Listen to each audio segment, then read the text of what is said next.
Damos comienzo a un nuevo programa, Servidores de Dios. Quien te habla es Manuel Cornejo.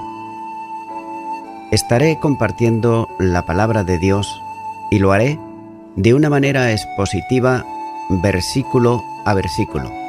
Y en esta ocasión será en el Evangelio de Juan, capítulo 6 y versículo 5, donde dice: Escrito está en los profetas, y serán todos enseñados por Dios. Así que, todo aquel que oyó al Padre y aprendió de Él, viene a mí. Como es natural, en el ministerio de Jesucristo, apela a las Escrituras, puesto que todo cuanto tiene que ver con su obra estaba ya anunciado de antemano por los profetas. Escrito está, tiene el eco de por lo menos dos profetas. Uno, en Isaías, capítulo 54 y versículo 13, donde dice: Y todos tus hijos serán enseñados por Jehová. El otro, por Jeremías, capítulo 31 y versículo 33, donde dice: Pero este es el pacto que haré con la casa de Israel. Después de aquellos días, dice Jehová, daré mi ley en su mente y la escribiré en su corazón. Esto quiere decir que los hombres recibirán enseñanza de Dios. La referencia profética tiene como propósito confirmar la enseñanza del versículo anterior, en el sentido de que Dios produce internamente una atracción especial hacia Cristo, de aquellos a quienes Él conduce al Salvador. De modo que todo el que ha escuchado al Padre y aprende, entiende la lección que le enseña, va a Jesús y naturalmente le busca para salvación. Sigue diciendo este versículo: Así que todo aquel que oyó al Padre y aprendió de Él, viene a mí. De manera que quien oye a Dios, esto es, aquel a quien Dios, hablándole, enseña el camino, va a Cristo. Y esto no enseña que cuando una persona dice: Dios me habló, y sin embargo no va a Cristo, sino que va, por ejemplo, a una virgen, o a algún profeta, o a una persona, esto quiere decir que Dios no le habló. La aceptación del llamamiento de Dios conduce a la fe en Cristo, que se expresa en la entrega incondicional al Salvador. Por el contrario, el que no acude a Cristo está rechazando el magisterio divino de enseñanza.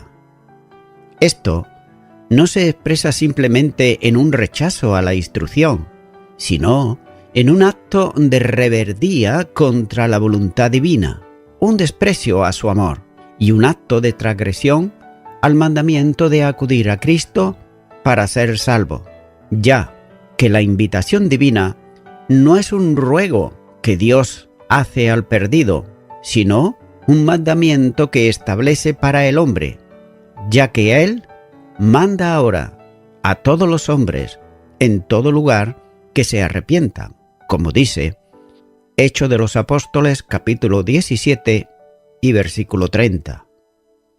De manera que no se trata aquí de establecer una comparación entre la acción de Dios y la responsabilidad del hombre, ni de la enseñanza de Dios y la aceptación del hombre, sino que se trata de entender que Dios toma siempre la iniciativa absolutamente en todo.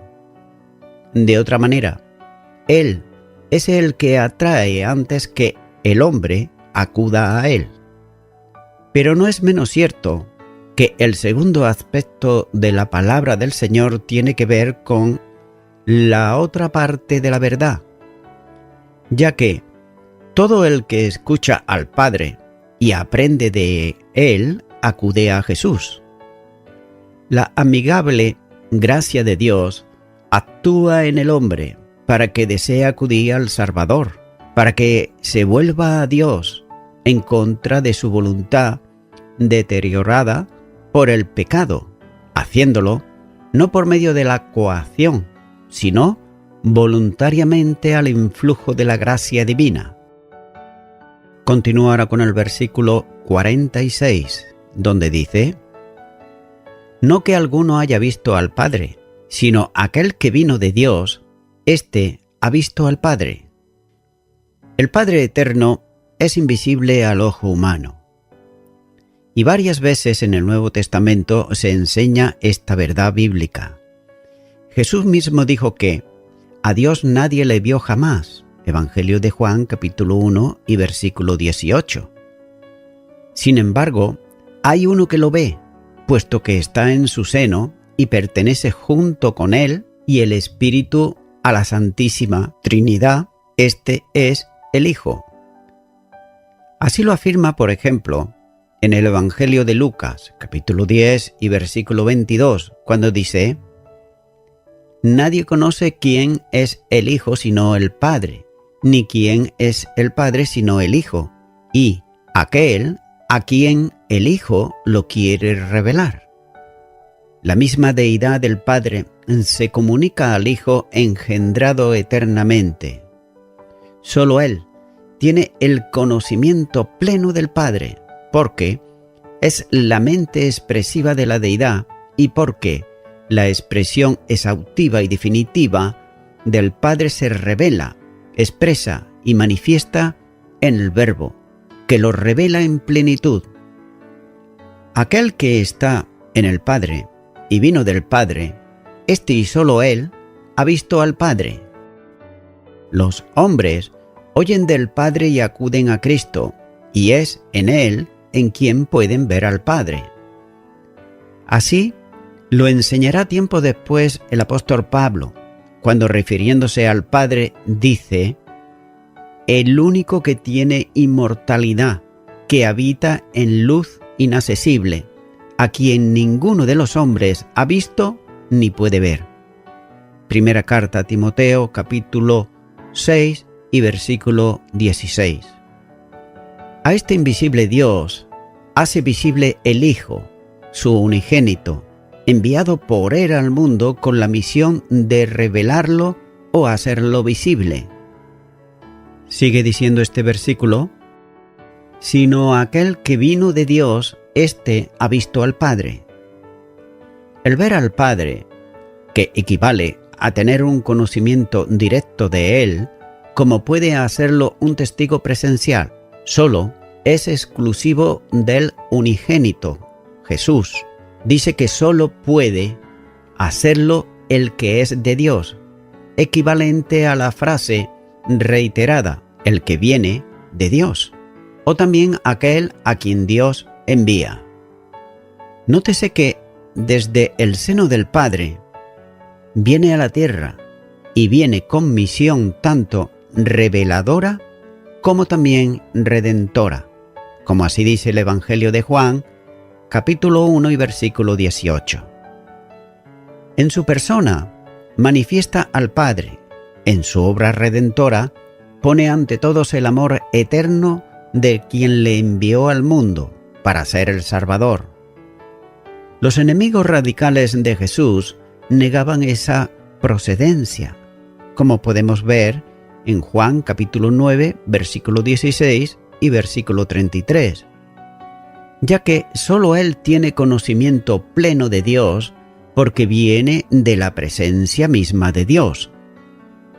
Esto despeja una duda que puede surgir en la lectura separada del versículo anterior, como si alguno pudiera oír al Padre, conocer el mensaje y en una experiencia personal o mística acudía a Jesús. Pero nótese que aquí el Señor dice que solo Él conoce, ve, tiene un conocimiento inmediato de Dios y ese conocimiento lo da a los hombres, como el único mediador entre ellos y Dios, ya que es el único que está eternamente en la presencia de Dios. El Hijo unigénito es solo quien tiene eterna comunión en unión con el Padre. Y solo los hombres podemos llegar a la relación con el Padre a través del Hijo y de Él. De otro modo, con los ojos nadie ha visto a Dios, salvo el Hijo, que es Dios, y que es de Dios eternamente, como podemos observar en este Evangelio de Juan, capítulo 1, versículo 1, versículo 14, capítulo 7, versículo 29 y otros versículos más que así lo muestran. De manera que la única forma en que los hombres podemos ver al Padre es viendo a Cristo. Continúa ahora con el versículo 47, donde dice: de cierto os digo, el que cree en mí tiene vida eterna. Nótese que aquí nuevamente aparece la advertencia solemne para que se preste atención a lo que sigue. ¿Cómo? Amén, amén. Trasladado como de cierto. Jesús va a reiterar nuevamente la afirmación de la fe como instrumento para alcanzar la vida eterna. Esa fe requiere que se deposite en el Salvador. Por eso, hay algunos textos griegos que contienen la expresión en mí, después de creer. Antes ya se dijo esta misma verdad en el versículo 40, y allí se ha considerado este tema. Creer es entregar la vida a Cristo, que trae aparejada la posesión del Hijo por el que cree. Poseer a Jesús, en quien está la vida, como dice Juan 1:4, es tener vida eterna.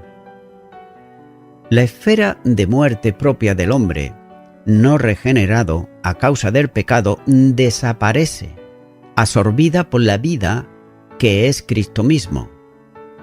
Tener vida eterna es estar exento de condenación, porque ya la vida, esto es, Cristo mismo, murió nuestra muerte para que nosotros tengamos su vida, en la que no hay condenación, puesto que la responsabilidad penal del pecado fue asumida por el Hijo de Dios en la cruz, como dice Romanos capítulo 8 y versículo 1. Continúa ahora con el versículo 48, donde dice: yo soy el pan de vida. El pan del cielo ha sido dado a comer a los hombres, para que tengan en él vida eterna. El modo de alcanzar la vida eterna es creyendo, es decir, viviendo a Cristo. Esto prepara la enseñanza que seguirá luego, vinculada a la vida eterna con el pan de vida, ya que creer en Él será comer de Él.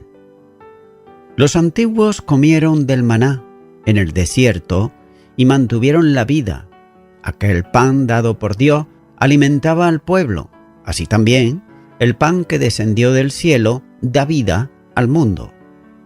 Pero no obstante, a pesar de haber comido en el desierto el maná, los que lo hicieron murieron. Pero Jesús habla aquí de vida eterna para quienes coman el pan de vida, que es Él mismo.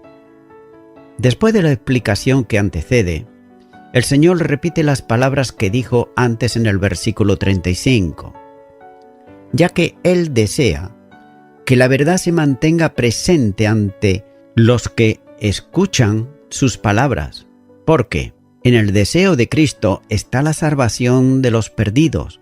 De ahí la verdad de la frase con la que se retoma lo que ya antes había iniciado en cuanto al significado y el alcance del pan de vida.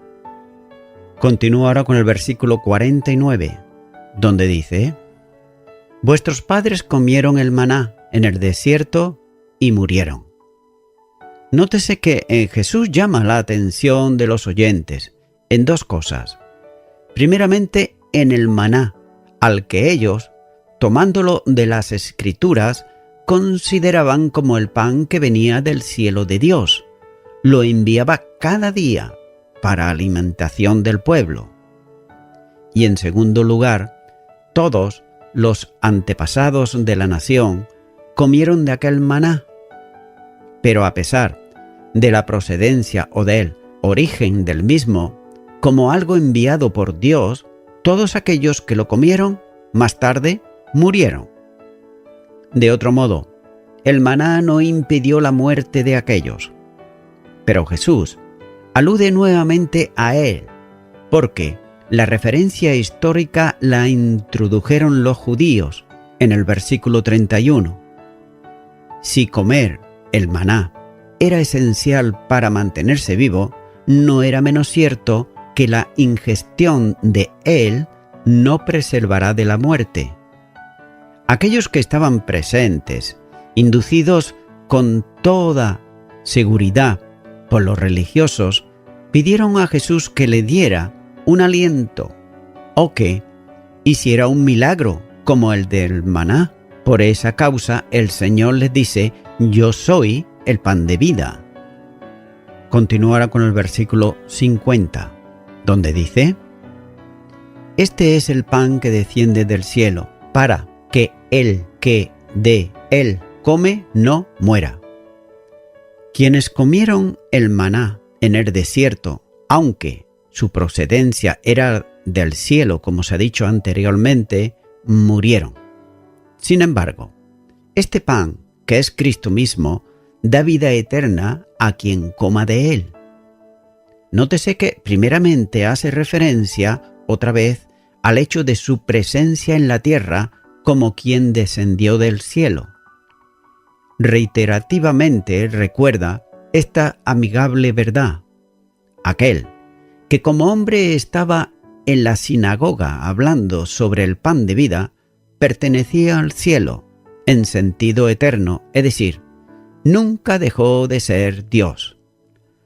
Aunque su apariencia era de un mero hombre, y no cabe duda que lo era, pero no en apariencia sino en realidad.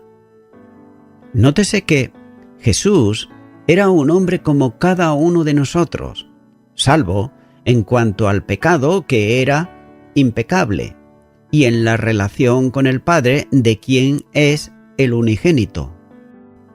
Pero sin embargo, los componentes de toda humanidad concurrirían en él. Pero, aun siendo hombre, no dejaba de ser Dios eterno, que, en unidad con el Padre y el Espíritu, es el único Dios verdadero. Nótese que vino del cielo, procedente del seno del Padre, es enviado por él, y además con una misión: dar vida al mundo. Dios dio el maná, pero ese pan de vida viene voluntariamente, a la vez que enviado del Padre al mundo de los hombres con una misión vivificante. En contraste con el maná, que no conservaba la vida indefinidamente, de ahí que todos los que comieron de él también murieron. Pero el pan de vida, que es Cristo mismo, da vida eterna, por lo que quien coma de este pan no muere. Cabe hacerse unas reflexiones y son las siguientes. ¿Quiere decir Jesús que la muerte no le afecta? Habla de una inmortalidad a la que llega todo aquel que come, es decir, que cree en él. La muerte física es una experiencia establecida por Dios para todo hombre. Así lo muestran las Escrituras, por ejemplo, en Hebreos, capítulo 9, versículo 27, donde dice: está establecido para los hombres que mueran una sola vez. La acción soberana de Dios, que determina salvación y vida eterna para el que crea, también estableció la muerte física de todos los hombres. El Creador estableció un destino que alcanza por igual a todos los hombres, sin excepción alguna. Esa determinación fue comunicada al hombre en el momento de pecar. Génesis, capítulo 3 y versículo 19 dice: «Con el sudor de tu rostro comerás el pan hasta que vuelvas a la tierra, porque de ella fuiste tomado, pues polvo eres y al polvo volverás». En el tiempo del primer pecado, y por consecuencia del mismo, Adán perdió el don preternatural de la inmortalidad, reservándoles Dios a los hombres de ahí en adelante que mueran una sola vez. La muerte como consecuencia del pecado ya había sido la advertencia divina al primer hombre, como podemos observar en Génesis capítulo 2 y versículo 17. En ese sentido, en el instante mismo de la caída, el hombre murió espiritualmente y posteriormente, a su término de vida sobre la tierra, moriría físicamente, pasando a un estado de muerte segunda o muerte perpetua para aquellos que no hayan creído en el Salvador. A causa de la universalidad del pecado, todos los hombres mueren, como dice Romanos capítulo 5 y versículo 12. La muerte física del creyente no se considera como muerte, ya que es temporal. Será resucitado conforme al compromiso del Señor, como dice el versículo 44. Un día quedará vencida por la resurrección. El creyente en Cristo también muere, pero la muerte espiritual que desemboca en la muerte segunda es interrumpida definitivamente por la vida eterna, imperecedera, que quien cree en Jesucristo recibe. La eficacia de vida que no estaba en el maná se manifiesta, sin embargo, en Cristo Jesús. La persona de Jesús, aceptada por la fe, es el medio por el que se comunica y mantiene la vida eterna. En cualquier caso, no puede verse aquí, a la luz del pasaje, una referencia en la Eucaristía, o si se prefiere, al partimiento del pan. Esta ordenanza es figura ritual de la realidad del pan del cielo, que es Cristo. La gracia no está en la ingestión del pan de la ordenanza, sino en la apropiación de Cristo, que es el pan de vida, por medio de la fe, quien recibe el perdón de pecados y la vida eterna.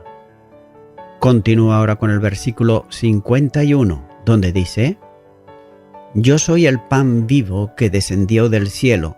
Si alguno comiere de este pan, vivirá para siempre.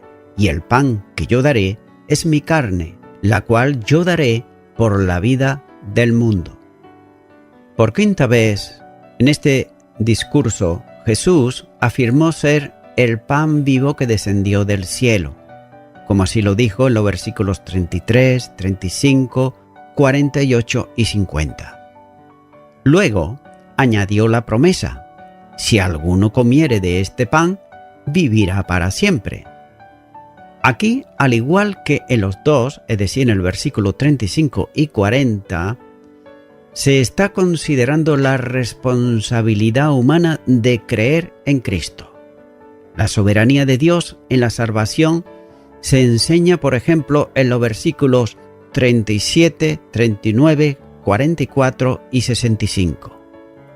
El mismo Señor usó siempre la rutina diaria y simple de comer para comunicar su verdad espiritual profunda. La analogía de comer sugiere 5 paralelos para aproximarse a esta verdad espiritual. Por ejemplo, vemos el primero: tal como la comida es inútil, al menos que se coma, la verdad espiritual tampoco hace bien a alguno si no se interioriza. Solo conocer la verdad sin actuar en ella no aprovecha nada, como dice Hebreos capítulo 4 y versículo 2, y además no le permite a uno ser neutral, como dice Lucas capítulo 11 y versículo 23. En segundo lugar, comer es un impulso producido por el hambre. A quienes están llenos no les interesa, por tanto, comer. De igual forma, los pecadores que están saciados con sus pecados no tienen hambre de las cosas espirituales, como podemos ver en el Evangelio de Lucas capítulo 5, los versículos 31 al 32. Pero sin embargo, cuando Dios los despierta de su condición perdida, el hambre del perdón, liberación, paz, amor, esperanza y alegría los lleva al pan de vida. En tercer lugar, cuando las personas consumen la comida, ésta se hace parte de ellas por la operación del sistema digestivo del cuerpo. Pero así ocurre también espiritualmente.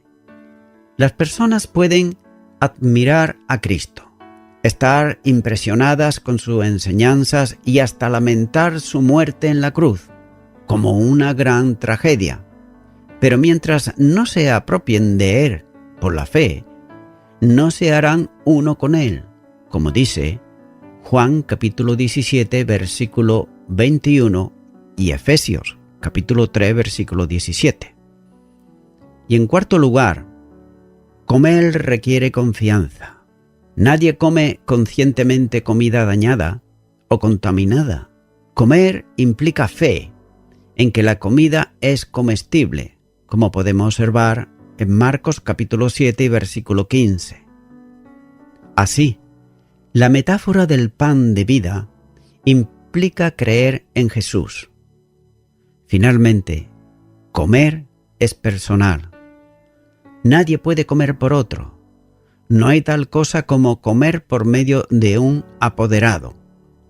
Tampoco hay, por otro lado, salvación por medio de apoderados.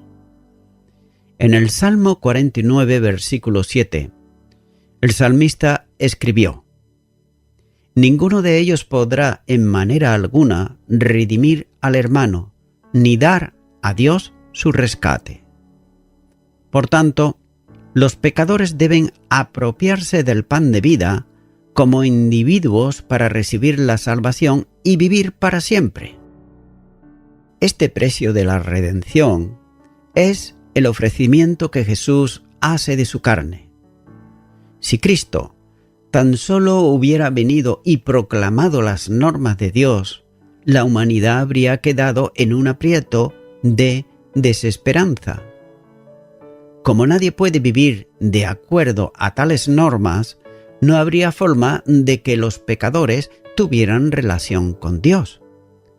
Como dicen las Escrituras, pero Cristo padeció una sola vez por todos los pecados, el justo por los injustos, para llevarnos a Dios.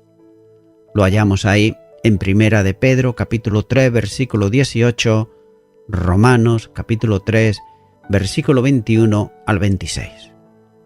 Al fin de hacer posible la reconciliación entre el hombre pecador y el Dios Santo, Cristo se hizo el sacrificio final por el pecado, como diría Juan el Bautista en Juan 1:29, el Cordero de Dios que quita el pecado del mundo.